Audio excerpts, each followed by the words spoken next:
With the population of Kenya expected to hit more than 70 million in the next 20 years, innovative ways to recycle waste will be mandatory as dumping fields shrink and the need to conserve the environment becomes important. Ika-extend mpaka inataka kuingia katika ploti zetu. Yenye watu wanaendelea kuishi hapa sasa, imekuwa sasa mahali popote wakimwaga takataka wanashoma. Mahali popote wanamwaga wanashoma. Kila siku tuna complain mambo ya watoto kugonjeka. Tuna complain mambo ya magonjwa kama ya sinuses. Tuko na shida mingi sababu hata watoto wako area hii hata mahali pa kupita hawana sababu hata barabara waliblock. So tunaomba serikali ya County Government ya Lenku. Hii takataka imekaa hapa hivi for long na imesaidia wamama pia. Hata mimi nilikuanga na chemba kwa hii takataka. Mimi chenye ningetaka kusaidia Lenku angesaidia hawa mama, awatafutie gloves, awatafutie hiyo gumboot. Alafu hii takataka isongeshwe na hawa mama wasaidike juu hawa mama wanakulia hapa. Hakuna mali wanakulia, wengine wanatafuta na wanatafutia hapa hivi watoto wao. Na kama Lenku anaweza saidia hawa mama, awalete gumboot, awalete gloves, wafanye tu kazi yao hapa lakini takataka isongeshwe. Soko letu la Kitengela uchafu umekithiri sana. Kiasi kwamba kama kulikuwa na uwezo hata soko inafaa kufungwa. The challenge of rapidly growing population that come with the into unplanned towns sometimes results in a very serious negative effect to our environment. So Kitengela's Taka Taka Hub launch today marks an important step in us improving in our towns and our municipalities. Huu itawasaidia wakina mama na vijana wetu kupata kujikimu kimaisha na kuboresha uchumi wao. Tutaendelea kutengeneza hub hii ili tuweze kupata bidhaa kutokana na hizi taka zetu ambayo itaendelea kuinua kiuchumi wale wahusika. Hiyo safari tumeanza na shirikiano wetu na UNDP na Petco na Kenya Association of Manufacturers. Mke wangu amekuwa akiongoza hii program na ndio mnaona wenzake including chair yao kutoka Laikipia, our other first ladies from Narok, Marsabit, and even our neighbor in Taita Taveta. To that tune, Taka Taka, a local waste management company, in conjunction with the United Nations Development Project and the County Government of Kajiado, have rolled out a mobile application which potentially could help solve the waste management crisis in the country. Majina, mimi naitwa Lenku. Mimi ndiye First Lady Kajiado County na pia mimi ndiye ambassador wa Taka Taka program. Niko Kajiado na ninapokuwa Kajiado ninafanya kazi na watu wengi, na kitu cha kwanza nafurahia serikali ya County Government, nafurahia kazi ya National Government na nafurahia kazi ya United Nations. Hapo awali tulipopata nafasi ya uongozi, Governor Lenku alipopata nafasi ya uongozi, nilipata fursa ya kualikwa kwenda mamkuli ya jioni champions wa mazingira, na hapo ndipo nilipata fursa ya kupatana na the United Nations Environment Champion wa 2017 ambayo anaitwa dada Ngechu. My name is Ngechu. I'm the patron for Taka Taka. And Taka Taka we started 2017 after I was given an award, a recognition award by the UN as the UN Person of the Year 2017. And I got in my position as a runner-up. From that time, one of the responsibility that was given to me is to actively be an ambassador for championing the environment. And from that time, I initiated the Taka Taka initiative. And how we train them is to make them understand how to sort and separate the waste, different categories of waste. Because if waste is not mixed, if it is sorted and it is separated, it is then raw material for another company. Nilipokaa na yeye nilifurahia mawaidha yake, nilifurahia bila anafanya kazi kwa ajili ya mazingira, na tukajua kwamba ni vyema basi tuweze kushikana mikono tuone vile tunaweza eneza ndoto hili alilo nalo la Taka ni Mali katika eneo ya Kajiado County. Nilipotembea kule kwenye eneo ya Taka Taka, nilipata vikundi ya kina mama, vikundi ya vijana kwa waume, wote wakizoa taka kule, na kwangu mimi niliona vile walivyokuwa wanazoa taka hapo haikunipendeza kama binadamu. Nilipoongea nao kwa ajili ya hii kazi, niliona kwamba sitaweza mwenyewe, na ndiposa sasa nilipata fursa ya kwenda kumtafuta yule dada aliyekuwa champion of mazingira katika United Nations. Hapo ndipo pia alipokuja tukawakaa na County Government ambayo walikuwa wako na moyo wa kufanya kazi, na ninafurahia manake waliweza kunishika mkono kama ambassador wa environment. My name is Dr. James Ankale. I'm the current Chief Officer of Environment and Natural Resources in the County Government of Kajiado. Waste has been a big challenge in the country, and the Kajiado County is also faced with a lot of challenge because of growing population within our urban centers. So management of waste has been a real issue, and in year 2017 there was a first initiative on how to handle waste, and through the Taka ni Mali Company Limited, that concept was kind of conceptualized by the first lady, and they involved our department. We started by asking or looking for budget to come up with the Taka ni Mali hub in Kitengela, which we did. That is 2017-2018, and that facility, the infrastructure is there. After that, we wanted now to bring in the machines to ensure that the facility is up and running. Within that facility, we were able to come up with a shredder focusing on plastics, how we can be able to shred plastics and add value to them. Then a base dealing with papers and also organic waste converter. Those are the facilities in the hub.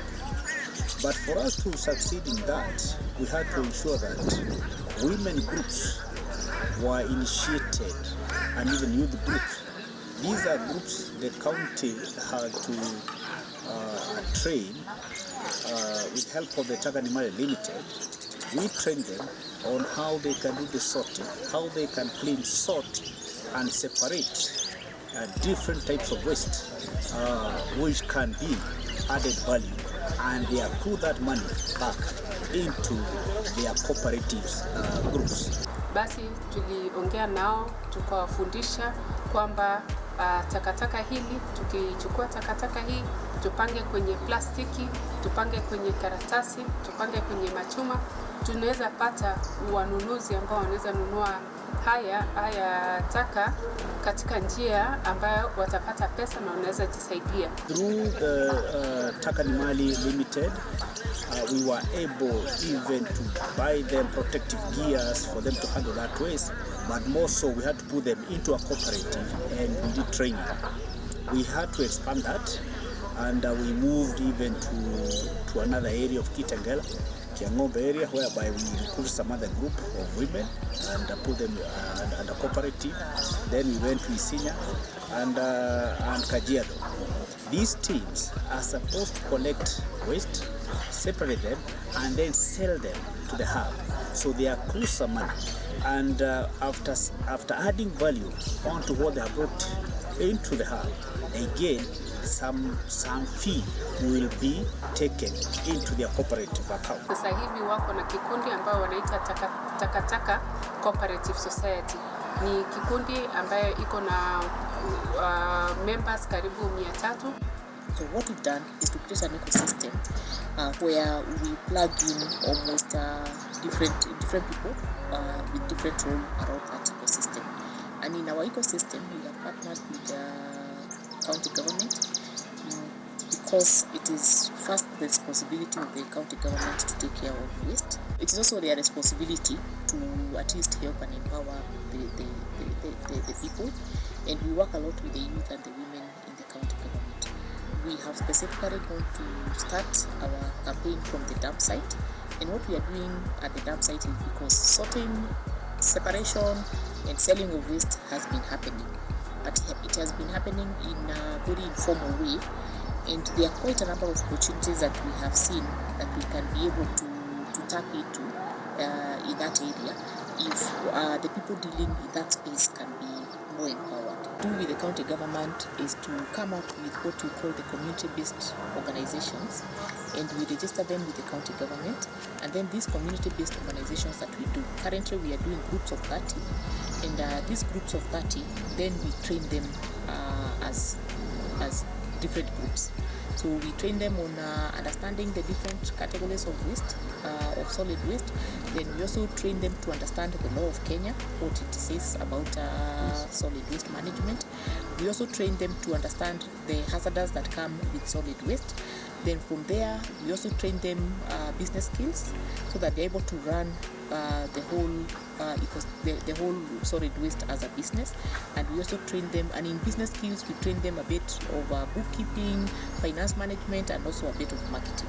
We also train them with skills so that apart from the solid waste management business that they will be running, sorting and separation and selling of the waste, we are also able to equip them with different craft skills so that they can have continuity of whatever it is that they are doing in life.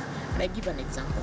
If it is a group of women, after they collect, they sort and sell the waste, then they are able to sit later in the afternoon and maybe do beadworks. They are able to sit later in the afternoon and do baking of cakes or breads, and they can be able to sell and earn a living. Taka ni Mali program imeendelea kusonga mbele, na nashukuru Mungu kwa sababu mahali tulianzia kazi ya mikono, kuguza takataka hapa na pale, tukaja tukaweka kwenye cooperative. Sasa tunauza taka, lakini tumesema hatutarudi nyuma, ila tutasonga mbele kuhakikisha kwamba tunatumia pia teknolojia. Kupitia Taka ni Mali tuko na mradi ambayo iko na app icon kama vile ya M-Pesa, kama vile ya Safaricom. Unabonyeza tu hivi na mtu ambaye anachukua taka atakuja kwako, achukue taka na kisha apeleke mahali inavyofaa. Through the help of UNDP, an initiative gained by Taka ni Mali Limited, we were able to create an application, a mobile application, and we targeted some few areas, or we zoned Kitengela as a pilot, whereby this app is an app which will supposed to help the waste handlers, waste recycler, or everybody involved in that waste, and also going to the household. How it works is that once a user downloads the application on the Play Store and activates it, anytime their trash bins are full, all they have to do is send a notification, and in a matter of minutes, collectors will arrive at their doorstep, ready to offset their waste free of charge. And the whole idea of this platform was we were looking at the household. How can they separate waste from the source?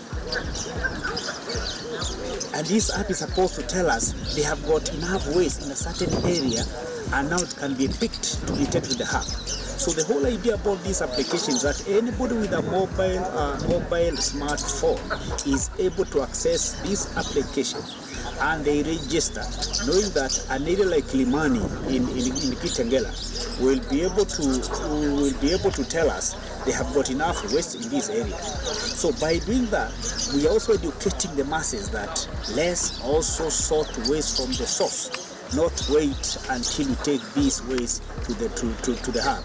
The collectors will then take the waste to value addition centers, where the waste is sorted, shredded, then assembled together, ready to be sold to waste recyclers. The initiative seeks to encourage people to start handling waste as a valuable product and segregate its different components at source to avoid mixing it up, which makes it more difficult to recycle. So I'm very happy that this application has been on for some time now, and we had to evaluate it. so that we do an evaluation and then we roll it to other areas within the county, because I want to look at Isinya as a collection center whereby it becomes a transfer center for the waste. So we need to have that application there, and it will be able to communicate with Isinya and the hub to know that they are ready with this amount of waste, and now maybe we can send our collection vehicles to go and pick.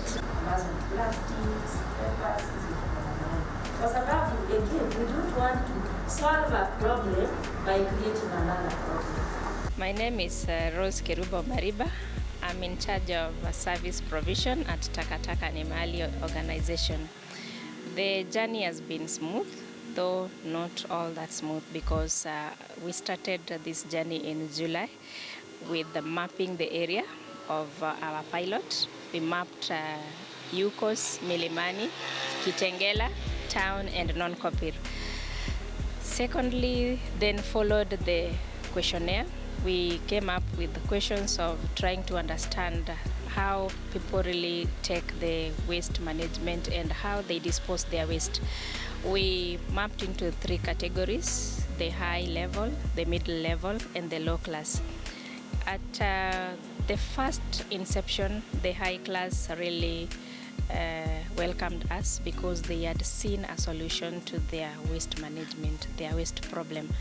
And the middle class, they are just in the middle. They really don't understand whether they need the service or not. So for them, they never saw the urge or the urgency of taking the questionnaires. Going to the low class level, they were like, they've seen an opportunity for making money. So our approach there was different, because most of them were asking us for money so that they can fill the questionnaire. Fortunately, we got a landlord who was very positive, who welcomed us and gave us his 4 apartments, Neema, Nyamusi, and Annex 1 and Annex 2, where we did our pilot. It was successful. This man understands that when a new organization is coming to a place to introduce a product, the people that really adapt it fast, they get to gain. So the owner of the apartment welcomed us, and we started now doing the pilot. They filled the questionnaires, and they were very ready to journey with us. Unfortunately, where we saw the potential in the high class, it turned the other round. Now the people that were not receptive are the ones that are really interacting with the app, because the low class level now are the ones that are calling us for waste every other week. The journey has not been easy, but we can say that with God, we are seeing the success of it. And the interaction with the app, it is a new technology in Kenya, and people are receptive, though slowly. And I know when we just persist and continue working with them, they will fully understand the model and onboard everybody in Kitengela. My name is Emmanuel Kuplangat, the admin at the hub. I link the collectors to the households for collection. So the materials that we collect, the recyclables, include the cartons, and then there is a PET, that is what we call PET. There is plastics, kama kasuku, and then there is the new products. There is the new recyclables called PP. Hizo ni kama zile za takeaway, that is new in the market. And also there is the one called Tetra Packs. Tetra Packs ni kama zile za Del Monte. They are also new in the market. I link the collectors to the households to collect the materials. Currently, we have the tricycles we use for collection. The households request for collection, then we accept, and then the collector is chosen.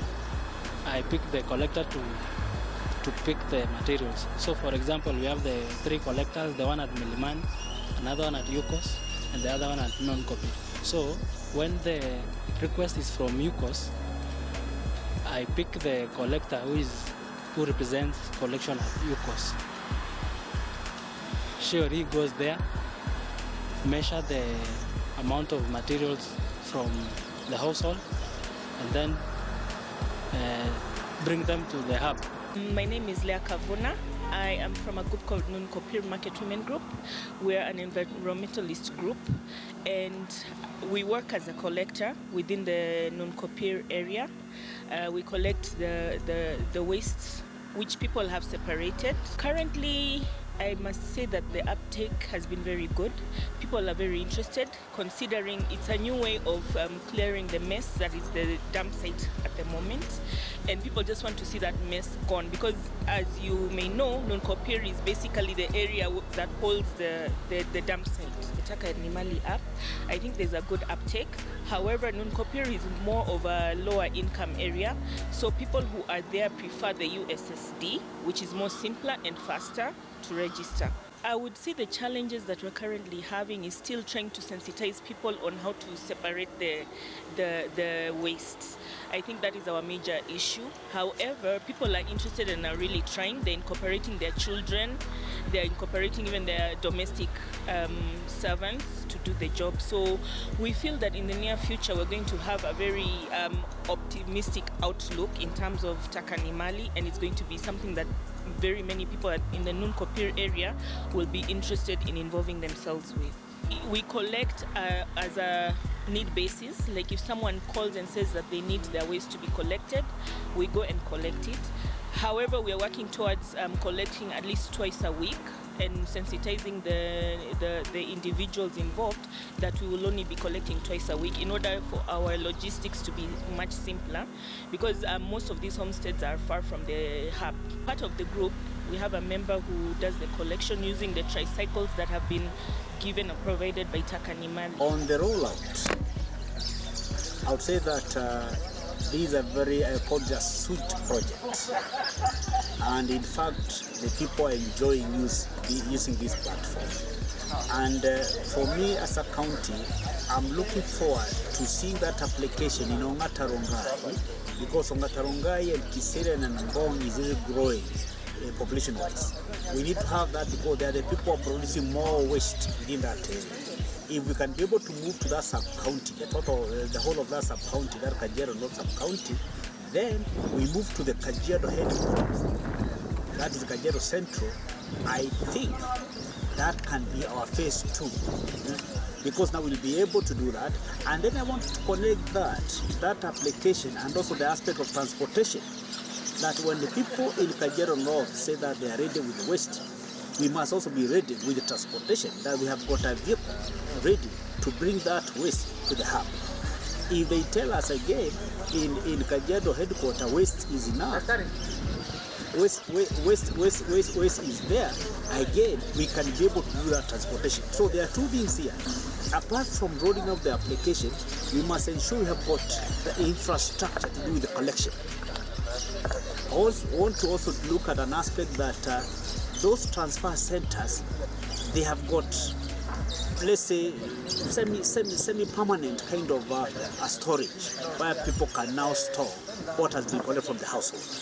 My advice to other people, even also with my own county, I would like to see smaller Taka Nimali hub in each and every sub-county, with a bigger hub being in Kitengela. But these like satellite hubs.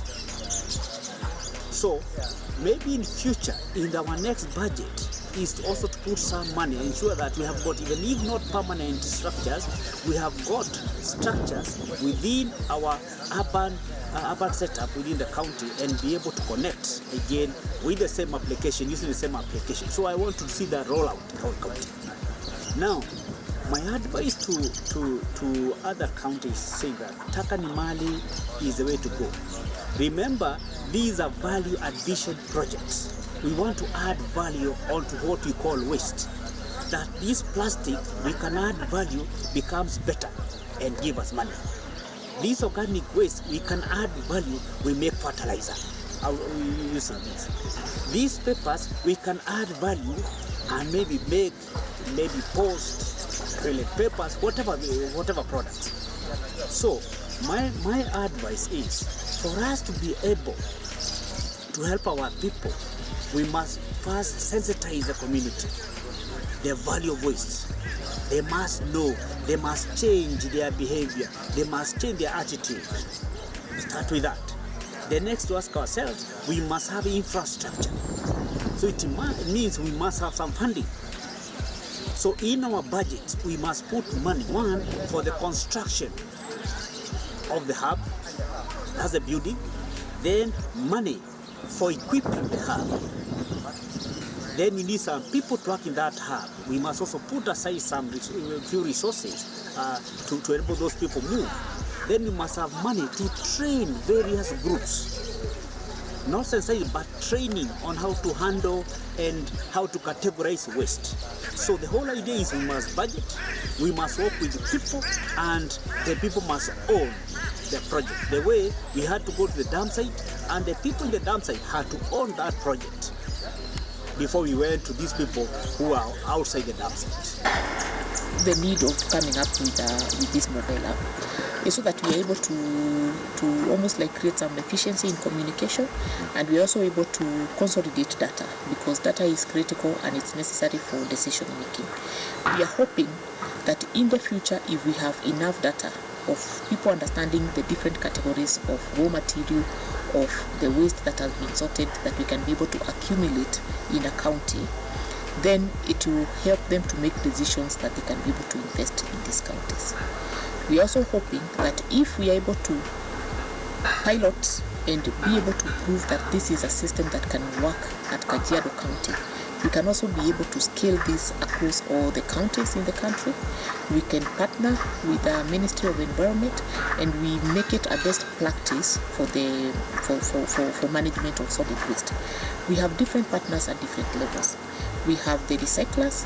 We have also partnered with the associations. I'll talk about maybe the Association of Manufacturers. They are one of our partners, so that we are able to drive this campaign of sorting and separating waste from source.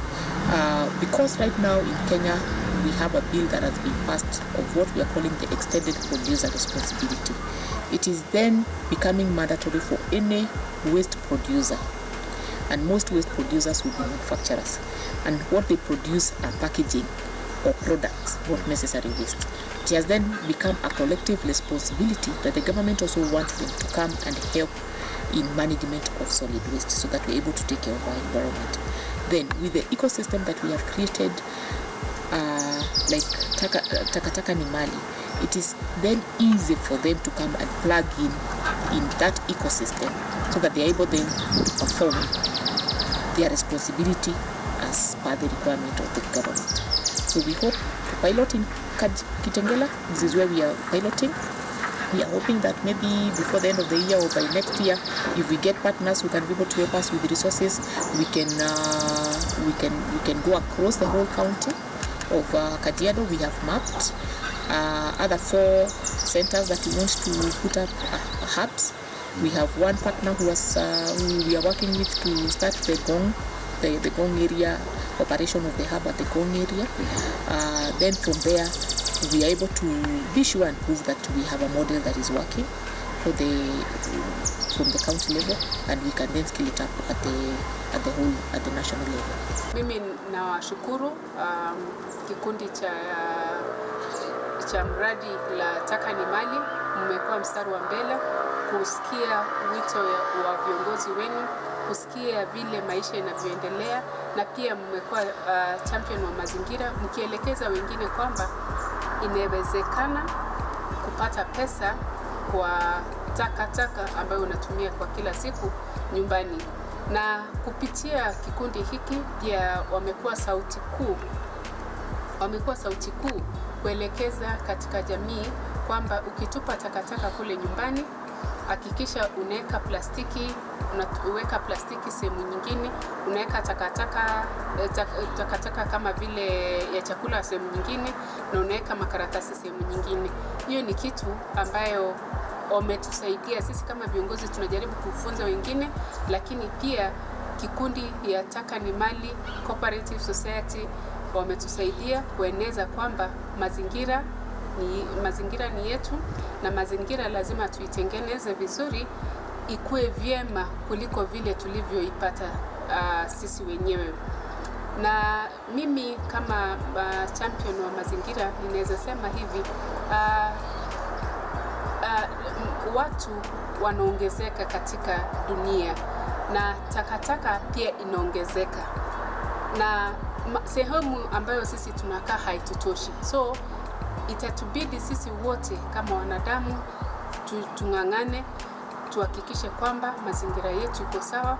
Sio vizuri eti unakunywa soda ukiwa kwenye gari, unatupa chupa ya soda kwenye barabara kwa sababu unafikiria kuna mtu atakuja kuokota. Jukumu ya kutengeneza mazingira inaanzia wewe na mimi. Kwa hivyo ni vyema tuhakikishe kwamba tunatengeneza mazingira yetu iweze kuwa sawa.